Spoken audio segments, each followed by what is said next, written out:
ये कहानी एक ऐसे व्यक्ति की है जो एक व्यापारी था, लेकिन उसका व्यापार डूब गया और वह पूरी तरह निराश हो गया। एक दिन परेशान होकर वो जंगल में गया और जंगल में काफ़ी देर अकेले बैठा रहा। कुछ सोचकर भगवान से बोला, मैं हार चुका हूँ, मुझे कोई एक वजह बताइए कि मैं क्यों ना हताश हूँ। मेरा सब कुछ खत्म हो चुका है, मैं क्यों ना व्यथित हूँ। भगवान, मेरी सहायता कीजिए। तब भगवान ने जवाब दिया, तुम जंगल में इस घास और बांस के पेड़ को देखो। जब मैंने घास और इस बांस के बीज को लगाया, मैंने इन दोनों की बहुत अच्छे से देखभाल की, इनको बराबर पानी दिया, बराबर रोशनी दी। घास बहुत जल्दी बड़ी होने लगी और इसने धरती को हरा भरा कर दिया, लेकिन बांस का बीज बड़ा नहीं हुआ। पर मैंने बांस के लिए अपनी हिम्मत नहीं हारी।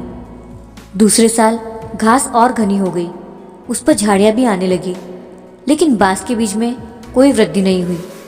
पर मैंने फिर भी बांस के बीज के लिए हिम्मत नहीं हारी। तीसरे साल भी बांस के बीज में कोई वृद्धि नहीं हुई, लेकिन मैंने फिर भी हिम्मत नहीं हारी। चौथे साल भी बांस के बीज में कोई वृद्धि नहीं हुई, लेकिन मैं फिर भी लगा रहा।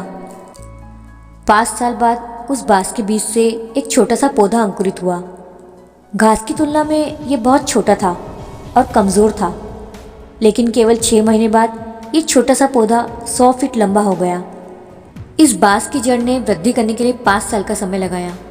इन 5 सालों में इसकी जड़ इतनी मजबूत हो गई कि 100 फीट से ऊंचे बांस को संभाल सके। जब भी तुम्हें ज़िंदगी में संघर्ष करना पड़े तो समझिए कि आपकी जड़ मजबूत हो रही है।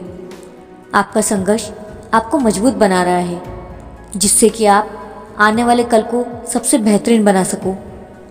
मैंने बांस पर हार नहीं मानी, मैं तुम पर भी हार नहीं मानूंगा। किसी दूसरे से अपनी कंपैरिजन मत करो। घास और बांस दोनों के बड़े होने का टाइम अलग अलग है, दोनों का उद्देश्य अलग अलग है। तुम्हारा भी समय आएगा, तुम भी एक दिन बांस के पेड़ की तरह आसमान छुओगे। मैंने हिम्मत नहीं हारी, तुम भी मत हारो। अपनी ज़िंदगी में संघर्ष से मत घबराओ, यही संघर्ष हमारी सफलता की जड़ों को मजबूत करेगा। दोस्तों, विश्वास रखिए, आज नहीं तो कल आपका भी दिन आएगा।